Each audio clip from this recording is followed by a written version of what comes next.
Welcome back to the channel, everyone. It is I, your reluctant gringo, back again with another video. And it's about time I got you all another Star Wars top 10 list. This time, we're gonna look at the 10 best live-action lightsaber duels in the Star Wars cinematic film library. I am not including animated duels, because let's face it, there's something admirable about knowing just how much time these actors put in to learn how to use a lightsaber, and they deserve the credit and recognition. As always, this is my list, and your list may be different. So let me know what you think in the comment section below. As well, this channel has exploded with so many new subscribers signing up in just a couple of weeks. All of you are awesome, and I love you for it. So if you've not done so yet, hit that subscribe button, hit that like button, share this video, and check out the rest of the channel. And with that, let's begin.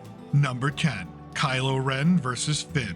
We, as Star Wars fans, have been waiting for a new live-action lightsaber duel since the end of the Revenge of the Sith. We got what we wanted with Kylo Ren taking on Finn in the final act of The Force Awakens. As with any battle, environment and circumstances can be critical, and the choice of a snow-covered forest at night on a disintegrating planet added atmosphere and tension to what was already going to be a very personal conflict. The fight was one-sided, showcasing Ren's years of training versus Finn's ignorance of the elegance of the weapon with which he found himself holding. Yes, Finn did last longer than what would be expected of him. This only denoted the intensity with which Finn was battling, anchored in the emotions of trying to protect his ally Rey and avenge the death of Han Solo.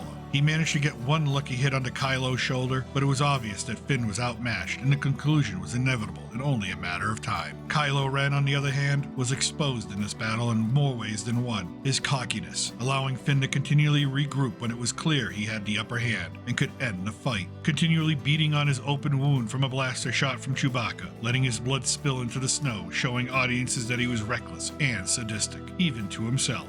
And finally, showing his need to instill fear over his opponents by toying with them instead of achieving the real goal of winning. These traits would come back to haunt Kylo Ren throughout the trilogy and aid in his downfall as a member of the Sith. Why is this battle better than the one that occurs between Ren and Rey immediately after? Because it was grounded in a sense of realism. Finn was not able to use a lightsaber to its full potential. He was clumsy at times and tried to use brute force power as if he was wielding an iron longsword from medieval times, swinging it in broad, uncontrolled strokes. And it cemented Finn's initial character arc as a deserter of the First Order to freedom fighter, sacrificing himself by being sliced up the back, doing something with individuality and humanism after being raised as a cog in the gears of a faceless war machine. Raider!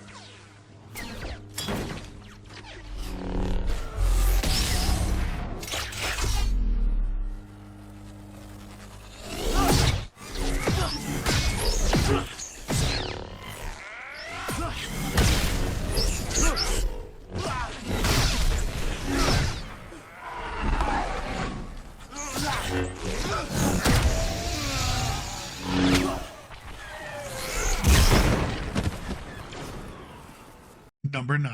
Luke Skywalker versus Darth Vader, Round 1. Yes, I know that a lot of you will be arguing that this first meeting between Luke and Darth Vader should be higher up on this list, but from a pure standpoint of being a great lightsaber duel, it was not. Maybe as much as Finn versus Kylo Ren, this fight was terribly one-sided. The Dark Lord of the Sith was at its peak of his powers in this film, and even though Luke represented a glimmer of hope that he would be able to take down the galaxy's greatest villain, it was not to be. Luke was outmatched even before he flew from Dagobah, leaving Yoda behind and his training unfinished. Was it noble of Luke to put himself in harm's way to save his friends? Yes. Was it reckless, a seemingly running theme with young men in the Skywalker family tree? Absolutely. In the art of war, it is wise to choose your battlefield and not allow your enemy to choose for you. It is wise to measure your strengths against those of your opponents when creating a strategy for attack. Luke did neither of these. Rushing headfirst into an unknown environment, the industrial bowels of Cloud City and an elaborate trap set by Vader himself, Luke failed to understand he was beaten before he even ignited his blade, and Vader understood that he had every advantage in his favor.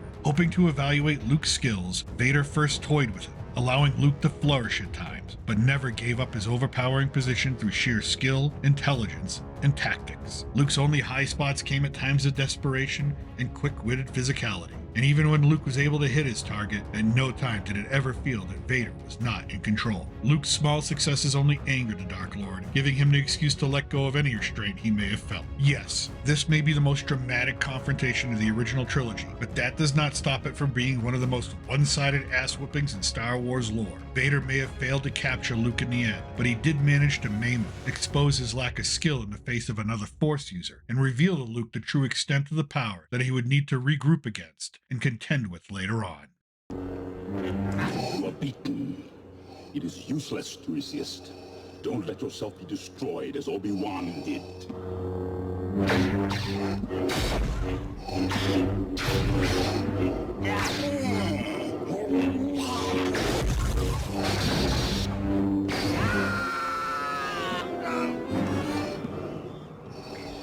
There is no escape.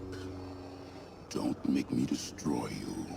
Number 8. Obi-Wan Kenobi versus General Grievous. Maybe the shortest of all the duels on this list, it was one that still delivered on expectations. Obi-Wan Kenobi, a full Jedi Master at this point, casually and confidently drops in on the Separatist stronghold to face off against their military leader and Jedi Slayer, General Grievous. Mostly robotic, Grievous had the ability to wield 4 lightsabers simultaneously, and with unorthodox speed as well as movement. In one of the most remembered scenes of this duel, Grievous spins 2 of his sabers like giant saw blades, cutting through the floor and backing Obi-Wan up for a moment of pause. However, this did not deter the Master, one of the most skilled duelers, from engaging his enemy and methodically reducing his 4 blades to just 2. By evaluating Grievous's over-reliance on his mechanics and his long reach, Kenobi surmised instantly that getting in close to his adversary would negate any advantage Grievous believed he had. Obi-Wan, being a Force user and knowing Grievous is not, showed not only confidence in this fight, but also a sense of enjoyment, as he knows that his main goal is not only to defeat Grievous, but distract him as his clone army arrives for a surprise attack. As the attack occurred, Grievous retreated, knowing that he is outmatched this time, and that Obi-Wan had always been one step ahead of him. The ensuing chase and inevitable defeat of Grievous may not come at the hands of a lightsaber, but it still proved to audiences that a seemingly overpowering enemy is still no match for a master user of the Force.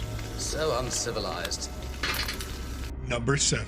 Master Yoda versus Count Dooku. Ever since Yoda was introduced in The Empire Strikes Back, Star Wars fans have been speculating about his use of a lightsaber and how exactly he would match up against someone of normal size. When he hobbled into the cavern in Attack of the Clones, Yoda gave us the answer we were all wondering about as he confronted his old Padawan, Count Dooku. The fight between these two masters started with an exposition on the use of the Force, which quickly came to a stalemate. It was Dooku who initiated the use of lightsabers, which Master Yoda confidently obliged as he peeled back his robe and called forth his blade. What ensued was the first time anyone had ever seen Master Yoda duel on screen, demonstrating not only speed, but incredible acrobatic skill as he jumped, hopped, and leaped from floor to wall, issuing volleys and blocks that kept backing Dooku up. It became clear why Yoda was considered one of the best wielders of a lightsaber in Jedi history, turning his disadvantage of size into a strength as he used his small frame to quickly dart close to his opponent to strike and evade through incoming attacks. In the end, Dooku, as skilled as he is, realized that he could not defeat his old master and that his best defense would be to flee to fight another day.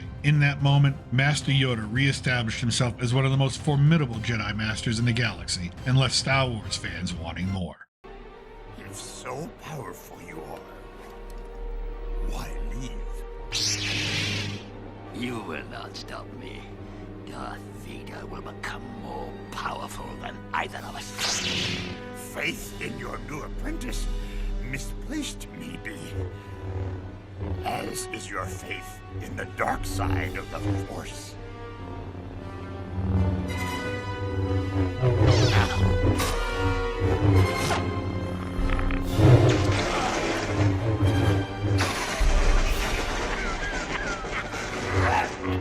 Number 6. Count Dooku versus Anakin Skywalker and Obi-Wan Kenobi, Round 1. Initially derided by fans, this first duel between Obi-Wan, Anakin, and Count Dooku is now regarded much higher. Looking back now, this fight established Dooku as being even more skilled than Obi-Wan with a lightsaber. It exposed Anakin's over-reliance on offensive rather than defensive tactics, and set up what would be the inevitable rematch in the Revenge of the Sith. Initially being outnumbered by Kenobi and Skywalker, Dooku quickly evened the odds by taking advantage of Anakin's aggressive nature and removed him from the chessboard, leaving Obi-Wan to fend for himself. What followed was a duel between a talented Jedi Master and a seasoned, patient, and trash-talking Sith Lord. Obi-Wan managed to stave off Dooku and keep him at bay for a moment, but it was clear that he was struggling to cope with the skills of Dooku, as the Count was seemingly just toying with him until he got bored of the exercise. As quickly as it started, the fight between Dooku and Kenobi ended with the Count hitting 2 consecutive strikes, one to the shoulder and one to the thigh, leaving Obi-Wan lying prone. With the intent to end him, the Count lines up for a final blow, only to have Anakin rejoin the fight, save his master, and wield 2 blades in an attempt to counter the skills of the Master Warrior. But it would not end well. The Count was too methodical, and Anakin was too reliant on power instead of strategy. Dooku quickly disarmed Anakin from 2 sabers to 1, and then, in an elegant pivot, he defeated Anakin by dismembering his arm, effectively ending this round.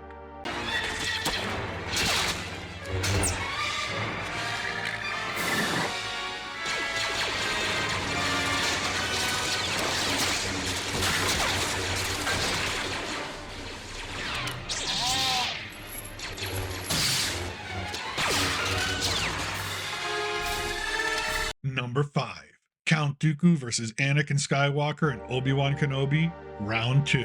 Hoping for a better outcome, Obi-Wan and Anakin came face to face with Count Dooku as they attempt to rescue Chancellor Palpatine from Separatist forces. Although time had passed, Dooku's confidence, his abilities, and his penchant for taunting his opponents had not diminished. As well, Obi-Wan and Anakin had learned lessons from their past battles, and their cohesion as a team took center stage as all 3 drew their weapons. Deftly defending against 2 accomplished duelists, Dooku managed to draw the 2 Jedis backwards towards the staircases, where he can use the environment to achieve the higher ground. Able to integrate force powers into his physical attacks, the strategy of dividing opposing forces is once again at the forefront of Dooku's tactics. The Count is confident as he battles, knowing how easily he was able to dispatch the same duo years ago, and it seems that for a moment, history will once again repeat itself. Obi-Wan, after getting in behind the Count, is force thrown into the superstructure and knocked unconscious, leaving Anakin to once again match skills with the Count alone. However, this is a new Anakin, one that has begun to harness his anger and hate in just the tiniest amounts, and able to block out the taunts of Dooku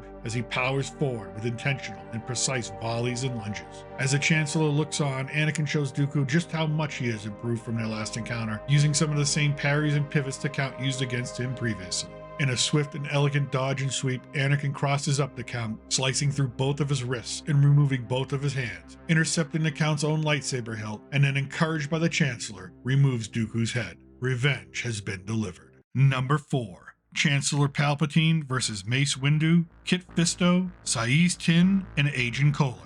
As much as we wondered about Yoda's use of a lightsaber, the notion that we would one day see Emperor Palpatine wield a traditional Jedi weapon was always on our minds as well. Revenge of the Sith answered that notion in brutal fashion. Based on information provided by Skywalker, Master Windu may be a more capable duelist than Yoda himself, leads a group of 3 other Jedi Masters to arrest the Chancellor before any more damage can be done to the Jedi Order. Confronted in his office, the Chancellor does not shy away but turns defiant in the face of 4 saber-wielding Jedi Masters. In the space of a grin turned to a snarl, he lunges forward in a twisting aerial assault at the 4 Masters, catching them off guard with the ferocity of his volleys and stabs. Agen and Saiz Tin fall almost immediately to the Chancellor's blade. Mace and Kit attempt to regroup and surround their enemy, only to have Kit get too close, and then he is also felled, leaving only Mace to continue the fight. The Chancellor's aggressive and quick dueling style is filled with rapid thrusts, and only Mace's open and sweeping defensive counters are capable of holding back another death blow.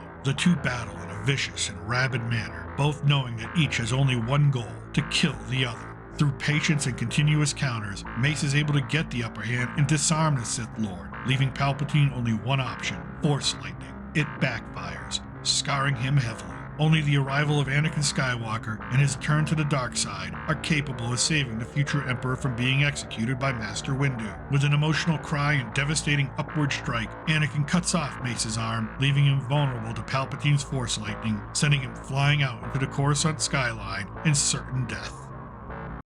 Number 3. Luke Skywalker vs. Darth Vader, Round 2. A full-powered Darth Vader and a newly minted Jedi Knight in Luke Skywalker set in the throne room of the second Death Star within the presence of Emperor Palpatine. This duel between father and son would help decide the fate of an entire galaxy. Each would battle back emotions in an attempt to leverage their skill sets instead of making a crucial mistake based on anger or hate. Each would show their strengths: Vader his physical power and dominance, Luke his technical skills and footwork.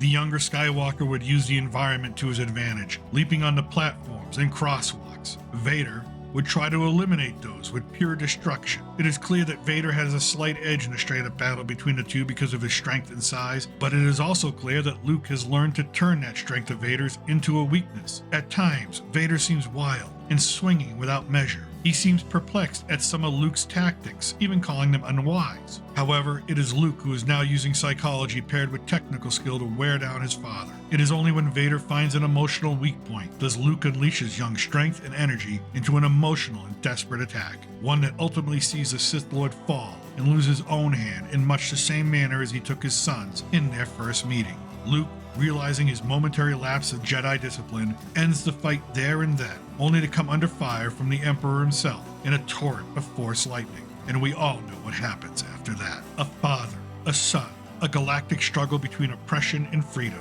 and the bonds of the Force connecting them all together. This was the climactic showdown of all cinematic showdowns, one the world had been waiting 6 years to see, and it did not disappoint.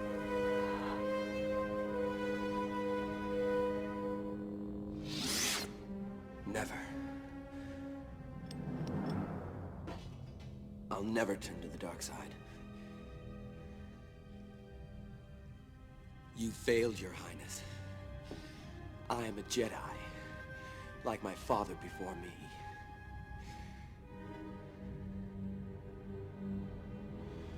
Number 2, Obi-Wan Kenobi vs. Darth Vader, Round 1. Maybe the longest of all lightsaber battles ever filmed, this critical duel occurs on Mustafar, the volcano planet. Anakin has fully embraced the dark side and is now under the new moniker, Darth Vader, Lord of the Sith. Obi-Wan, in a rush to stop his friend and student from making any more mistakes or hurting any more innocent lives, quickly comes to the realization that conflict is inevitable. Obi-Wan must face what was once family, but now is the most pressing threat to the known galaxy. These two hold back nothing. They appear to be evenly matched, with Obi-Wan's experience being the only thing that can counter Vader's viciousness. Using a variety of styles depending on the moment, each combatant displays a mastery of lightsaber techniques and usage of force powers. Battling from a landing platform, through the control centers of a mining operation, and finally into the river of lava itself, neither is able to fully get the upper hand. The environment is a factor in this fight, but neither are capable of using it to their advantage, and it quickly becomes a foe of its own as eruptions are triggered and Obi-Wan and Vader must dodge glowing globs of lava being flung between them. Skill will not decide this battle. Technique and strategy will not give us a winner. Only discipline, or the lack thereof, will see one through to victory and damn the other to defeat. And that is exactly what happens when Vader's emotions and his overconfidence in his own power cause him to commit a critical and almost fatal error. Obi-Wan had the high ground, and Vader thought he could power his way through it, but he could not. Obi-Wan defeats him, dismembering him, seeing him immolated by the lava below, and leaves him for dead as he skulks away from one of the most tragic moments of his life. In that moment, the Darth Vader we've all come to know and love was born.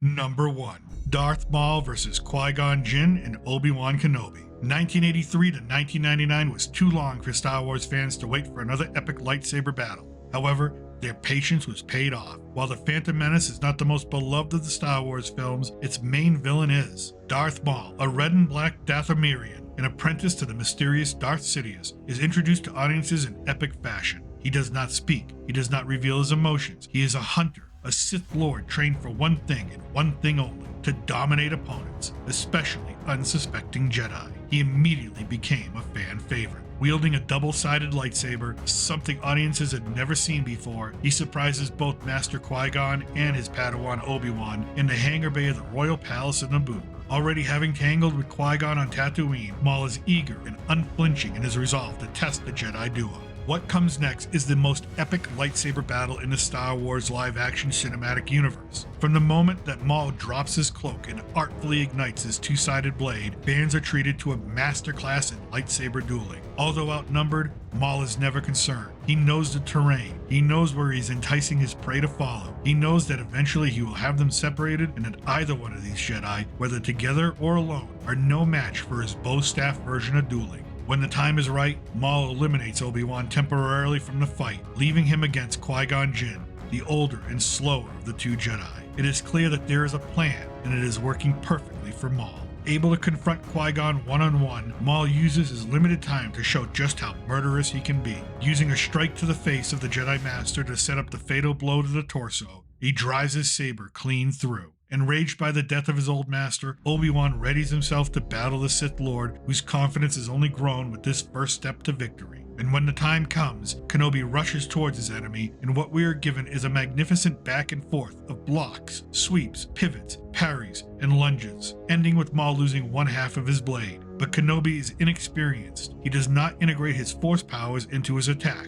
but Darth Maul does, and sends Kenobi over the edge of a bottomless pit. Hanging on for dear life, Kenobi learns from his mistake and calls upon the Force to get him out of the pit and simultaneously deliver him his master's lightsaber so he can deliver a surprising and unforeseen fatal blow to Darth Maul, sending the Sith Lord into the pit, cut in half, defeated. Obi-Wan emerges victorious, but at a terrible cost to him personally and the Jedi Order as a whole. However, the true winners were the fans, who got to see this incredible, epic, and greatest of all lightsaber duels play out on the big screen. And that's my list. What do you think? Is your list different? Leave a comment down below. Share, like, and subscribe for future content. And as always, I am still your reluctant gringo, and from south of the border, salute and a huevo.